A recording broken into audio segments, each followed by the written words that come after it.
with Adam Schefter. The latest, of course, Colts quarterback Anthony Richardson has been given permission by the team to seek a trade. That according to our Colts reporter Stephen Holder. Adam, what more can you tell us?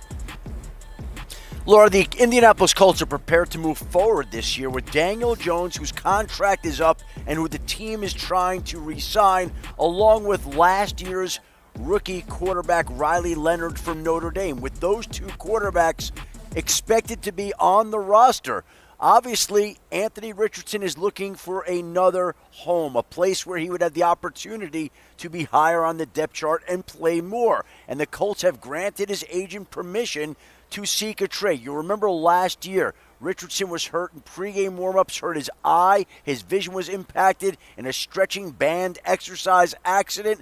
The vision has come back. He would like to play, and now it is up to his agent to go find a team that is interested in Anthony Richardson. And in a year where there's not a lot of quarterbacks in the draft and the free agent quarterback market is a bit thin, there could be some interest in the former 4th overall pick from the Indianapolis Colts, who is expected to move on from this city. Yeah, as you said, Adam, it was expected as soon as they ended up bringing in Daniel Jones, but we've seen the talent on display at times. Lewis, is there a team that makes sense for you for Anthony Richardson? This is such a strange situation simply because of all the factors that led up to why he's in the situation that he's in now. I don't think this is the conventional, hey, let's just try and find a place where you can go ahead and play and maybe you have a chance to start at some point during the season. I just don't think the NFL teams are really looking at him that way, quite honestly. I would look at it like this. Anthony needs to go somewhere that has a strong foundation at the quarterback position, that has an established starter, that has a great head coach, play caller, quarterback coach, and a great quarterback in and of itself. To me, I've seen Andy Reid do this before.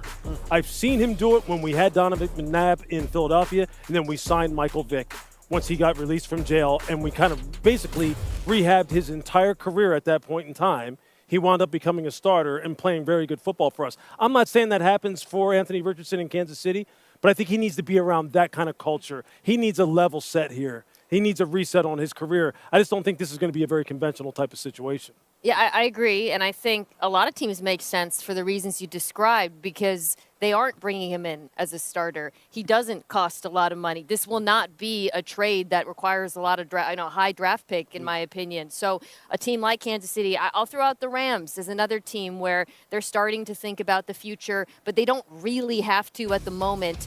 And his upside, the athletic tools, the big throws we saw at times could be tantalizing to head coach like Sean McVay, who wants to view him as a developmental project.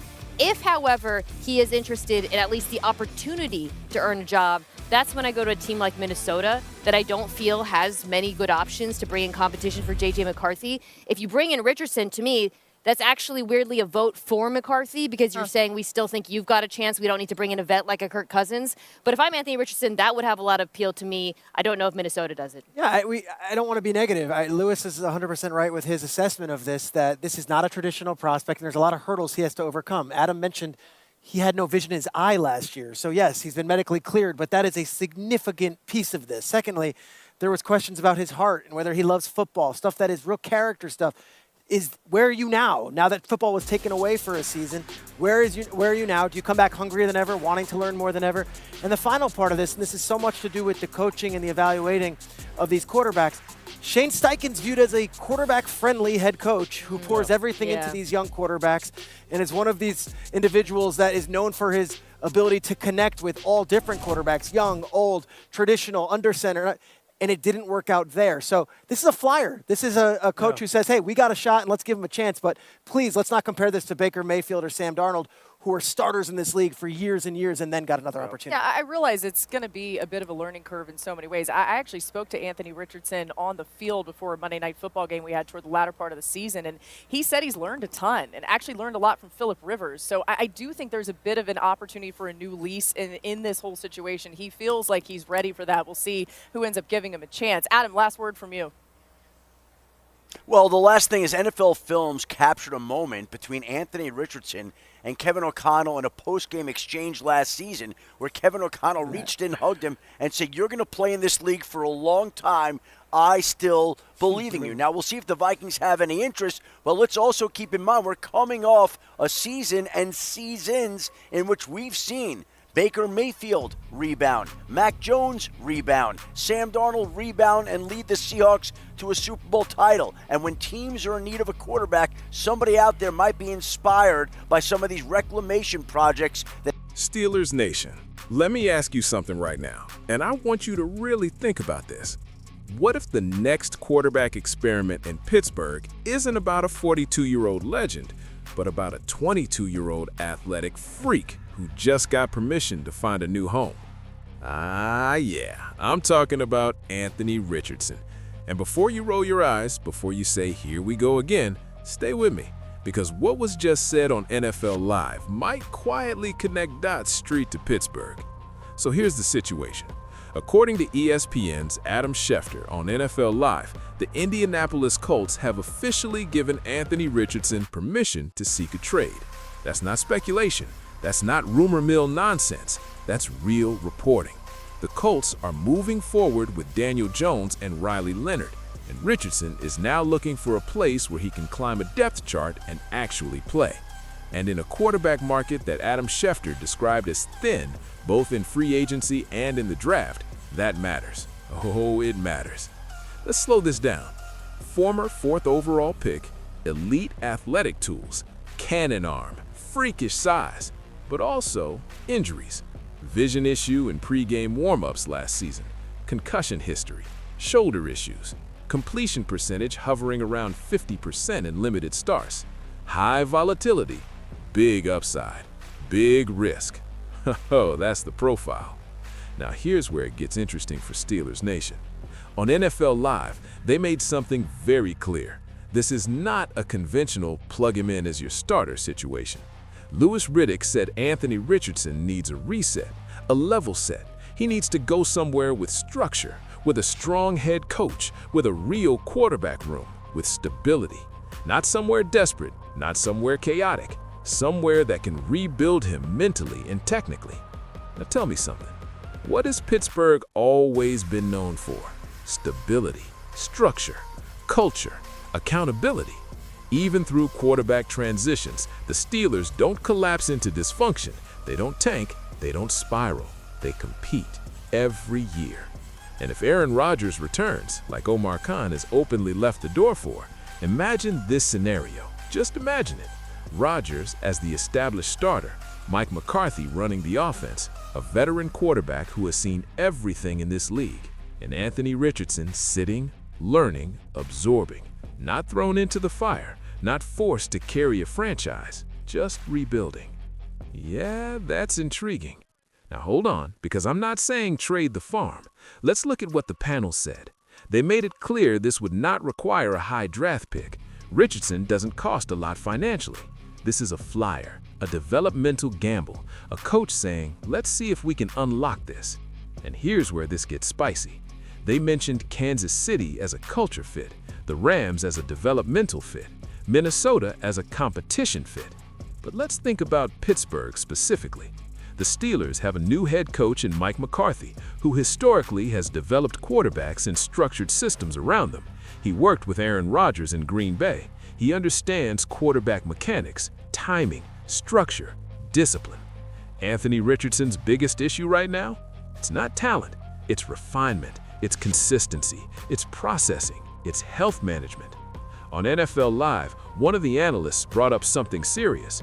There were questions about his love for football, about his heart, about whether adversity reshaped him. That's not a small accusation. That's a massive character evaluation. But here's the flip side. They also said he's medically cleared, vision restored, hungry, learning, even mentioned he learned a lot from Philip Rivers during conversations. That tells me this kid knows he's at a crossroads. And let's be real here, Steelers Nation. When has Pittsburgh ever been afraid of betting on raw traits? The Steelers believe in coaching. They believe in development. They believe in internal competition. If this move costs a mid-round pick, if this is a second-chance project in a thin QB market, why wouldn't you at least evaluate it? Now let's talk roster fit. If Rodgers comes back, Richardson is not your savior. He's your developmental swing. If Rodgers doesn't come back, that's where it gets complicated, because Richardson cannot be handed the keys immediately. That would be chaos. That would contradict everything NFL Live emphasized. He needs structure, not desperation. But imagine this. Rodgers for one more year, Richardson learning. Steelers draft another developmental piece. Suddenly, the quarterback room isn't thin, it's layered. That's how you transition without collapsing. And here's something that caught my attention at the end of NFL Live. Adam Schefter mentioned NFL Films captured Kevin O'Connell telling Richardson, "You're going to play in this league for a long time. I still believe in you." That's not random. That's respect from a respected offensive mind. And Schefter pointed out something else. We just saw Baker Mayfield rebound. We saw Sam Darnold rebound. We saw quarterbacks labeled bust rewrite narratives. The league is seeing reclamation projects work. So the question becomes, do the Steelers want to be proactive or reactive? Do they want to sit back and hope a perfect franchise quarterback magically falls to pick 18? Or do they quietly take swings at high-ceiling players when the market undervalues them? Now let's address the elephant in the room. Injuries. Richardson has been hurt a lot. Concussion, shoulder, eye incident, and pregame warm-ups. That cannot be ignored. Availability matters, especially in Pittsburgh, where physical football is the identity. If your quarterback can't stay on the field, nothing else matters. But development behind a veteran changes the pressure, changes the exposure, changes the risk timeline. And this is why I don't see this as a reckless move. I see it as a calculated Steelers-style evaluation. Low cost, high upside, controlled environment. You can already hear the debates brewing. Isn't he inaccurate? Yes, he is inconsistent. Didn't Shane Steichen fail to unlock him? Yes, it didn't work in Indy. But doesn't Pittsburgh need a sure thing? Show me a sure thing at quarterback outside the top 5 picks. The draft class is thin, free agency is thin, the market is thin. That's not my opinion. That's Adam Schefter on national television. So if the market is thin, value swings matter. Now let me make this crystal clear. This does not mean abandon Rodgers. This does not mean crown Richardson. This means explore, investigate, evaluate. Because championship teams don't wait for perfect conditions. They build optionality. And if there's one thing Pittsburgh has proven over decades, it's that this organization believes in long-term culture over short-term panic. Could this backfire? Sure. Could it be another experiment that fizzles? Possibly. But could it also be the next reclamation story that NFL Live just hinted at? Imagine that headline 2 years from now. Steelers quietly rebuilt Anthony Richardson. That's the kind of swing that shifts a franchise without bottoming out. So here's where I stand, Steelers Nation. If the price is reasonable, if the structure is right, if Rodgers is still part of the short-term plan, then I am not afraid of this move. Not because it's safe, but because it's strategic. The Steelers don't rebuild, they reload. And sometimes reloading means taking calculated bets on elite traits. Now I want to hear from you. Would you trade for Anthony Richardson? Is this too risky? Is this exactly the kind of upside gamble Pittsburgh should take in a thin quarterback market? Or do you want zero part of another developmental project? Drop your thoughts in the comments right now. Let's get this debate rolling. If you enjoyed this breakdown and want daily Steelers coverage that digs deeper than the headlines, smash that like button, subscribe to Steelers Nation Wire, and turn on notifications. Because this quarterback carousel, it's just getting started. Here we go.